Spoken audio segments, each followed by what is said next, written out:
em Fort Worth, no Texas. Os professores experimentaram estender o recreio das crianças para 1 hora, mais do que o dobro que era antes. Segundo os educadores, assim as crianças estão aprendendo mais. Eles notaram que os alunos agora seguem melhor as instruções, tentam aprender com mais independência e mostram mais iniciativa para resolver problemas sozinhas. Houve até uma redução nos problemas disciplinares. Os pais afirmaram que seus filhos estão mais criativos em casa e sociáveis. Esse é apenas um exemplo para mostrar que reprimir as crianças quase nunca é a solução. Ao passo que se abrir para elas, ver suas necessidades e seus desejos da perspectivas dela, costuma ser. Argumentar, jogar tênis de fatos, dificilmente vai ser uma maneira de fazer uma criança cooperar ou parar de chorar. Crianças muito pequenas não conseguem absorver argumentos. Sentir o que elas sentem, por outro lado, costuma funcionar. Os pais quase nunca olham para si mesmos quando estão irritados com os filhos. Na cabeça deles, a criança só está sendo irritante e se comportando mal. Mas toda situação entre você e seus filhos acontece em uma relação mútua com eles, é criada em conjunto. E quando pensamos nesses termos, temos nossa responsabilidade em relação à maneira como eles se comportam. É mais fácil ver o papel que estamos representando quando deixamos de precisar ter razão, de ganhar ou perder, e pensamos mais em dar exemplo de cooperação e colaboração. Choramingos. Os comportamentos que mais aborrecem os pais são quando a criança resmunga, choraminga, fica grudenta e lacrimosa. Não é o choro de quando as crianças levam um tombo, mas aquele choramingo queixoso que elas fazem quando os pais não conseguem encontrar um motivo para a tristeza dos filhos. Ou ainda estejam tristes depois que os pais desenvolveram esforços heróicos para distraí-los ou animá-los. Você pode simplesmente querer que seus filhos parem. Pode ver isso como um mau comportamento. Mas será que a irritação com esse choramingo tem a ver com não poder se expressar quando você sentia tristeza e desamparo na infância? O motivo da irritação com a criança pode ser não querer relembrar essa dor e voltar a viver aqueles sentimentos antigos de vulnerabilidade e fragilidade. Então, ao contrário, você tenta silenciar seus filhos. Além disso, ou em vez disso, você pode ver os resmungos ou o choro dos seus filhos como uma crítica à sua forma de cuidar e educar. Talvez você tenha uma expectativa tácita de que as crianças deveriam estar felizes o tempo todo. Assim, o que para a criança não passa de tristeza ou solidão, você vê como um lembrete de algo pelo qual seus filhos estão passando naquele momento. Bella tem 45 anos e é executiva de uma grande empresa. É casada com Steve, um chefe e dono de restaurante. E eles têm 3 meninos, um de 8, um de 12 e um de 14 anos. São uma família alegre com muitas atividades e ocasiões para socialização nos fins de semana. A atmosfera em casa é movimentada e bem-humorada. Bella e Steve têm trabalhos que exigem muito de seu tempo, e Joanita passa a semana com eles como babá e empregada doméstica. Está com a família desde que o filho mais velho tinha 5 anos. Bella acha que seu caçula Félix tem um problema. Félix é apegado demais, ela me contou. Mesmo com 8 anos, precisa de mais atenção dia e noite do que os dois mais velhos precisavam quando tinham a idade dele. Fico me perguntando se não consegui criar um bom laço com ele quando era bebê, mas acho que criei sim. De verdade, não sei por que Félix parece tão inseguro. Fiquei interessada no motivo para a baixa tolerância de Bella ao jeito grudento de Félix e no que poderia estar travado na relação dos dois. Falei para Bella perguntar a Félix sobre seus sonhos. Não esperava conseguir nenhuma resposta a respeito dos sonhos deles, mas achei que era uma maneira de Félix falar e Bella ouvir. Bella me disse. Félix disse que teve um sonho terrível em que estava completamente sozinho e não conseguia encontrar ninguém. Perguntei se ele já te tinha sentido isso na vida real, confiante de que a resposta seria não. Fiquei surpresa quando ele disse que tinha. Lembro de quando a gente estava visitando seu irmão em Gales e você me deixou sozinho no carro. Quando ele me disse isso, eu também lembrei. Meu irmão mora no meio do nada, e uma vez, quando o Félix tinha quase 2 anos, estava dormindo quando chegamos. Então levei os outros meninos para dentro e tirei as coisas do carro e guardei as compras. Depois voltei para ver como ele estava. Ele tinha acordado e estava chorando. Eu fiquei arrasada por ele se lembrar disso. Pedi desculpas e disse: Você não deve ter ficado mais do que 5 minutos no carro, querido. E nos abraçamos. Comecei a me perguntar como um incidente tão pequeno de 6 anos atrás ainda poderia atormentá-lo agora. O incidente poderia ter sido pequeno para Bela, mas provavelmente não fora para Félix. Perguntei para Bela se Félix já tinha sido deixado em um lugar desconhecido antes ou depois disso.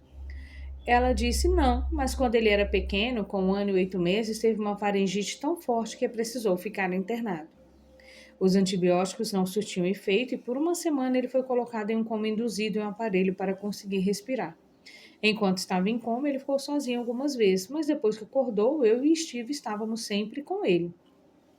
Bela, eu disse, que terrível para você que seu filho tenha ficado tão doente que precisou ficar em coma induzido. Ela respondeu: Ah, tudo bem, quer dizer, não foi lá muito agradável, mas a gente passa por essas coisas. Quando Bela falou isso, eu me senti repelida, porque minha preocupação era indesejada. E naquele momento, tive a impressão de que ela estava até hoje repelindo seus próprios sentimentos sobre a doença de Félix. Fiquei chocada e comovida, imaginando como deve ter sido para o menininho ficar tão doente e como deve ter sido para seus pais. Bela disse: Steve disse que poderíamos tê-lo perdido, mas eu não conseguia pensar nisso. Senti outra onda de tristeza e falei isso para ela. Quando a encarei, notei que ela também tinha lágrima nos olhos. Eu disse: Deve ser por isso que Félix é tão apegado, porque teve de se apegar à vida. Embora pudesse não saber conscientemente quando estava em coma, é possível que ele soubesse em outro nível, o que talvez explique o sonho de estar sozinho. Fosse esse motivo ou não, fez sentido para Bela e a ajudou a entender o comportamento de Félix. Em consequência, isso tornou mais fácil para ela sentir empatia ao filho. Outra coisa que pode ter acontecido é que Bela, enfim, deixou que viessem à tona o medo e a tristeza sobre perder Félix, que havia reprimido por tanto tempo. É completamente normal querer esconder nossos sentimentos difíceis, mas com isso corremos o risco de nos tornar insensíveis aos sentimentos difíceis dos outros, inclusive de nossos filhos. Todo o tempo em que Bela estava reprimindo os sentimentos sobre a doença de Félix, os sentimentos de Félix a irritavam. Quando Bela finalmente admitiu como for ter quase perdido Félix, isso não a deixou no chão, como ela temia. Antes eu sempre pensei que era culpa de Félix ser tão apegado. Eu pensava, se os irmãos deles estavam bem, por que ele não estaria? Percebo agora que não podemos culpar ninguém por seus sentimentos. Depois que conversamos, foi Bela quem teve um sonho, na verdade um pesadelo. Ela sonhou que duas de suas sobrinhas e Félix foram nadar no mar e começaram a se afogar. As meninas foram salvas, mas Félix se foi. Bela acordou assustada, chorando e perturbada, e foi dar uma olhada em Félix, que estava dormindo tranquilamente. A ironia disso a surpreendeu. Normalmente era Félix quem entrava no quarto dos pais. Hoje em dia, quando se sente irritada com Félix, Bela assume a responsabilidade por esse sentimento. Ela não sabe se isso é porque Félix anda menos pegajoso, se passou a encarar esse apego com mais naturalidade ou se está dando mais atenção para ele, ou ainda as três opções. Existem inúmeros motivos para o excesso de apego e o choramingo, e dependem da criança e da sua relação com cada um de seus responsáveis. Não apresentei o estudo de caso anterior porque o fato de uma criança quase morrer seja uma razão comum para o excesso de apego. Foi porque a recusa a ser sensível aos sentimentos que nossos filhos desencadeiam em nós faz com que nossas relações com eles travem, nos impede de ter a proximidade que gostaríamos e, assim, reduz a capacidade deles de serem felizes. Reconhecer e validar sentimentos, tanto os nossos como os de nossos filhos, não só é importante para a nossa saúde mental, e para a deles, como também é uma forma de entender nossos gatilhos e os de nossos filhos. e de adquirir um conhecimento mais profundo do motivo porque todos nos comportamos cada qual da sua forma. Todos os sentimentos, apego, fantasmas no armário, monstros embaixo da cama, tristeza ou uma frustração esmagadora fazem sentido quando encontramos seu contexto. Se o contexto não for óbvio, isso não quer dizer que não haja um. O primeiro passo é aceitar o sentimento dos seus filhos, o que vai ajudar a entender o comportamento deles. Depois que isso acontecer, você vai conseguir tolerar esse comportamento e estar em uma posição melhor para colaborar com seus filhos, a fim de encontrar soluções para promover mudanças úteis. A mentira dos pais. Às vezes, as famílias têm segredo que na prática são mentiras. Você pode nem se sentir dessa forma. Pode pensar que está apenas suprimindo informações de que a criança não precisa ou que podem ser até prejudiciais. Mas quando uma família esconde informações ou existem mentiras dentro do círculo mais íntimo, mesmo se seus membros não souberem a verdade da situação, isso pode ter um impacto. No fundo, nós conseguimos sentir se algo não é verdadeiro e aberto. Se você está contando mentiras ou omitindo informações para proteger as crianças de alguma realidade, o que está fazendo é enfraquecer os instintos dela. Está dizendo a elas algo diferente do que estão sentindo. Isso não será agradável para elas, e se não conseguirem articular esse desconforto, é provável que venha à tona na forma de comportamentos inconvenientes. O seguinte estudo de caso foi usado na minha formação como psicoterapeuta para me ensinar sobre esse fenômeno. O senhor e a senhora X foram um psicoterapeuta e o Dr. F para falar sobre os filhos deles, A, que era um adolescente. O comportamento de A, segundo os pais, estava fora de controle. Ele estava matando aulas, usando drogas e álcool, ficava rabugento e taciturno e andava roubando dinheiro da bolsa da mãe. O que eles queriam do terapeuta era um conselho sobre como fazer com que o garoto andasse na linha. O Dr. Félix explicou para eles que quando um filho chega à adolescência, sente a necessidade de se distanciar dos pais, de formar ou entrar em uma nova tribo. Quando ele sente que estabeleceu uma identidade separada dos pais, não precisa se afastar tanto e as coisas se acalmam. O casal X insistiu com o comportamento de seu filho e além disso. O Dr. F pediu um histórico da infância de A. O X apresentaram uma descrição de A como um garotinho normal e feliz que pareceu forçada, vazia e sem muitos detalhes. O X se entreolharam como se estivessem trocando algum segredo. O Dr. F notou. Ele disse: "O que vocês não estão me contando?" Os X ficaram em silêncio e se entreolharam de novo.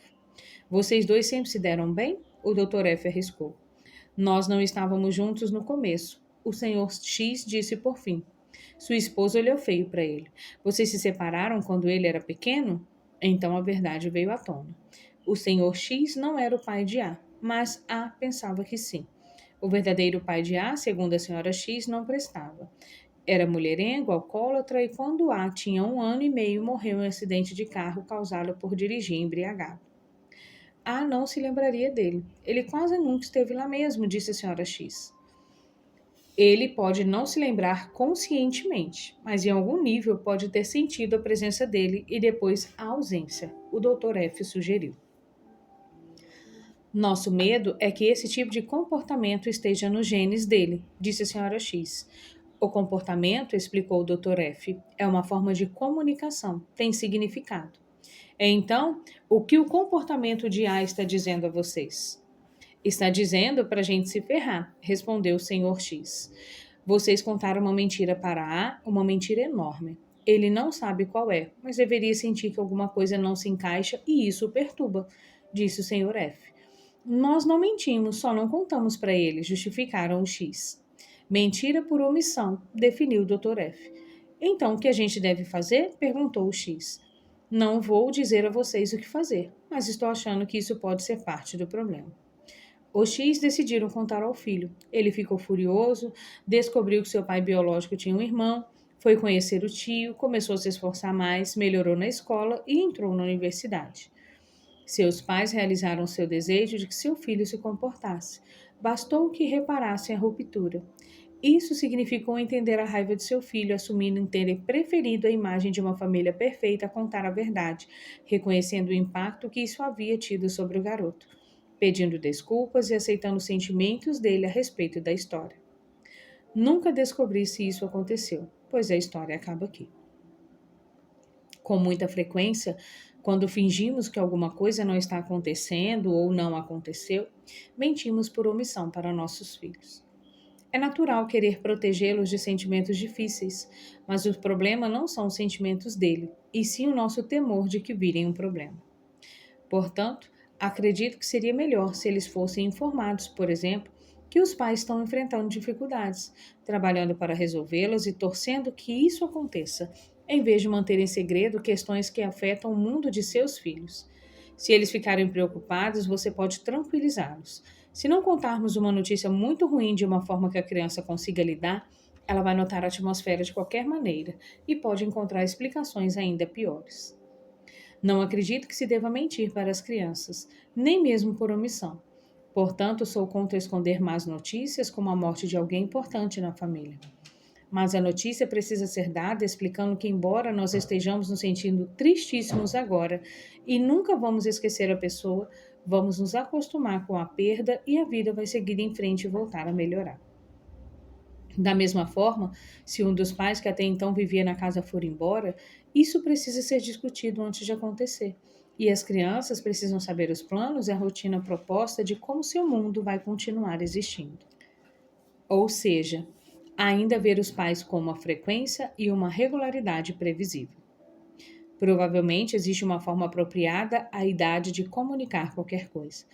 Por exemplo, você pode dizer: estou doente, vou ao médico e com um pouco de sorte vou melhorar. Desculpa se pareço distante, é a preocupação com a minha cabeça. Isso é melhor do que guardar segredos sobre o seu câncer. Caso a criança seja adotada, é melhor contar a ela de uma maneira apropriada a idade desde o começo, para que nunca sofra o choque de descobrir por si só. Não temos como proteger as crianças de perdas e calamidades inevitáveis que a vida lança contra nós e contra elas. Mas podemos estar ao seu lado e compartilhar e ajudar a conter seus sentimentos quando inevitavelmente as tragédias acontecerem. Todas as crianças precisam de confirmação de que são importantes, de que são queridas e amadas, não apenas com palavras ocasionais, mas com demonstrações de amor. Com a maneira como seu rosto se ilumina quando as vê, ao dar e receber de suas interações, na inclusão delas em sua vida e no prazer de aproveitar a sua companhia e de gostar de estar com elas. É difícil fazer isso plenamente se você estiver escondendo alguma informação que as afete. Elas têm o direito de saber. A mentira dos filhos. Em uma reunião de boas-vindas na escola de ensino médio da minha filha, a diretora Margaret Connell falou sem rodeios para os pais: seus filhos vão mentir para você. Eu pensei: minha filha não vai. Temos uma ótima relação. Ela continuou: mesmo se você pensa que sua filha conta tudo para você, ela vai mentir quando estiver na adolescência. E o papel de vocês é não dar tanta importância a isso. Quando eu perguntei a Margaret sobre isso anos depois, ela me disse: todo mundo mente. De todas as coisas ruins que fazemos, mentir é a mais comum e aquela em que menos pensamos. Mas, por algum motivo, os pais parecem colocar esse pecado acima de todos. Se a criança fez algo que não deveria, talvez algo relativamente trivial, e dizer que não, os pais dizem: eu conheço minha filha. Ela tem seus defeitos, mas mentir, sei que não mentiria. E o problema é que isso encurrala a criança e significa que qualquer que seja o problema, nunca se chega à sua raiz. Todas as crianças mentem, todos os adultos mentem também. É ótimo quando não mentimos, porque isso nos dá a chance de estabelecer um diálogo de verdade, uma intimidade real. Mas todos fazemos isso, e não deveríamos tratar nossos filhos como grandes pecadores quando fazem isso também. Afinal, damos muitas mensagens contraditórias aos nossos filhos sobre mentiras e quando são aceitáveis em nossa cultura. Falamos para não mentirem, mas também dizemos para agradecerem o cachecol feio que a vovó tricotou para eles no Natal pelo 3º ano seguido. Se pararmos para pensar, as crianças precisam aprender uma lição complicada sobre quando é apropriado mentir. Os filhos veem os pais contar mentiras o tempo todo. Ouvem, por exemplo, a mãe pedir ao marido que fale aos colegas que ela não pode ir à festa do trabalho dele, sendo que a resposta correta é que ela não quer ir. Não existem motivos para seus filhos acreditarem que os pais nunca mentiram para eles se os veem se comportando dessa forma, revelando-se capazes de persuadir outras pessoas de que a verdade é diferente do que é. Se você pensar sobre mentiras, é algo notável para uma criança fazer. Primeiro, ela tem de conceber uma realidade alternativa e dizer: isso aconteceu. Depois, precisa manter isso em mente junto com o que de fato ocorrer. Além disso, deve distinguir entre as duas para mentir direito e então, é essa a parte mais inteligente, precisa levar em consideração o que o outro está pensando e o que pode saber. Uma criança de colo pode praticar algum comportamento desonesto, como dar para o cachorro alguma comida que não quer, mas só começa a mentir dessa forma, como descrevi, por volta dos 4 anos. A partir daí, sente que ganhou um novo superpoder. Uau, posso inventar coisas e as pessoas vão acreditar em mim. Isso é incrível. Com muita frequência, as crianças mentem porque os adultos em sua vida julgariam mal e se irritariam com a verdade. Algumas são mentiras para não se meter em encrencas, outras mentiras de faz de conta ou para agradar os adultos ou para fazer os outros sentirem bem. Às vezes as crianças contam uma mentira para revelar uma verdade emocional. Quando perguntam o que há de errado e elas não sabem explicar, inventam uma narrativa que corresponda a seus sentimentos. Um dia na creche, quando Flo tinha 3 anos, ela não parecia animada como de costume. A professora perguntou se havia algum problema. Ela respondeu: meu peixinho dourado morreu. Na hora da saída, a professora comentou essa conversa comigo e eu disse: ah, nós nunca tivemos um peixinho. Ao pensar nisso, me dei conta de que ela estava contando uma verdade de outra forma. Uma tia minha muito querida havia falecido e eu naturalmente estava triste com isso. Flor deve ter me visto chorar. Posso não ter me interessado tanto por aquilo em que ela estava concentrada. Talvez eu não tenha ouvido quando ela falou comigo, e de modo geral, embora estivesse por perto, eu não estava tão presente e disponível para ela. Talvez ela tenha equiparado a falta que sentia do meu comportamento normal ao valor de um peixinho dourado. Ou o que é mais provável, Flor conhecia conceber e lidar com a morte de um peixinho dourado. Com essa coisa enorme e terrível que era o meu luto, precisava ser reduzida ao valor de um bichinho de estimação, para que ela soubesse como lidar com a situação. Falei para a professora o que pensei que realmente havia acontecido. Pode ser mais fácil para uma criança se agarrar a uma fantasia do que enfrentar a verdade, e precisamos respeitar isso. Quanto mais colocamos nossos sentimentos dos nossos filhos em palavras, menos eles terão de mentir para transmitir sua verdade emocional. Isso exige anos de aprendizado. Às vezes, a mentira de fantasia é uma forma que a criança encontra de se reconfortar e devemos, assim como todo comportamento anômalo, observar com atenção para entender os sentimentos por trás daquilo, em vez de condená-la por mentir. Se ela não conseguir absorver a enormidade de um acontecimento, como a minha filha no caso da morte da minha tia, a criança vai decompor isso na forma de um peixinho dourado ou algo equivalente. E ainda outros motivos porque seus filhos vão mentir quando ficarem mais velhos.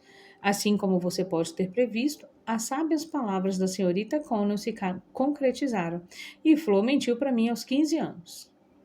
Quando descobri, me lembrei das palavras da diretora e não tratei isso como se fosse a maior tragédia da minha vida. Em vez disso, ouvi a explicação da minha filha. Ela e uma amiga contaram aos pais que estavam estudando uma na casa da outra, mas na verdade foram ao bar do departamento estudantil de uma universidade da região. Realmente escutei quando ela disse que precisou mentir porque eu nunca deixaria ir. Era verdade, respondi. Eu não teria deixado, porque era ilegal. Além de as duas não terem idade para beber, era um bar privativo no qual elas não tinham direito de entrar. Mas continuei. O verdadeiro motivo por que eu não teria deixado que ela fosse era medo.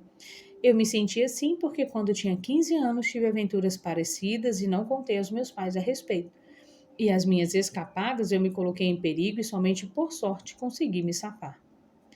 Expliquei que não estava pronta para deixar que ela corresse o perigo em que eu havia me colocado na sua idade, bebendo demais e tentando impressionar pessoas mais velhas que julgavam serem mais sofisticadas do que eu e perdendo a cabeça. Falei que ela teria de esperar até que eu me sentisse confiante a ponto de permitir coisas desse tipo, e disse que entenderia caso se sentisse frustrada com isso. E no ano seguinte, realmente me senti mais confiante a ponto de lhe dar mais liberdade. Quando Flor tinha 16 anos, deixei que ela acampasse em um festival de música pop com um grupo de amigas da sua idade, e nada de ruim aconteceu em nenhuma delas. Revelei meus medos nas conversas que tivemos antes que ela fosse. O que você vai fazer se a bateria do seu celular acabar e você estivesse perdido das amigas? Como saber se uma droga que ofereceram para você é perigosa? Uma pergunta que embutia uma pegadinha muito esperta da minha parte. Suas respostas foram bastante sensatas. Agora que Flo é adulta, pode se divertir me assustando com algumas das coisas que me deixou de mencionar na época. Aparentemente, às 3 da madrugada, a barraca delas era a única em que não estava acontecendo nada. Então ela e uma amiga saíram, caminharam por quilômetros até a estação de trem e dormiram lá. Uma aventura maravilhosa para duas adolescentes. Flo achou melhor não me contar na época, porque gostou de guardar esse segredo. É melhor se você não reagir de maneira exagerada ao que os seus filhos fazem e contam, pois não dramatizar torna mais provável que vocês mantenham as vias de comunicações abertas. Talvez eu tenha errado ao reagir de maneira exagerada com meus medos, me desviando demais do ideal de contenção, e por isso ela só me considerou preparada para ouvir essa história anos depois. Ao criar um adolescente, lembre-se como foi ser um, sofredor com as restrições que seus pais impunham para tentar impedir que os medos dele se concretizassem. Os adolescentes precisam guardar segredos sobre algumas coisas, como a história relativamente inofensiva da minha filha. Precisam dessa privacidade para desenvolver sua própria identidade. Os adolescentes também podem mentir ou omitir para criar um espaço para eles.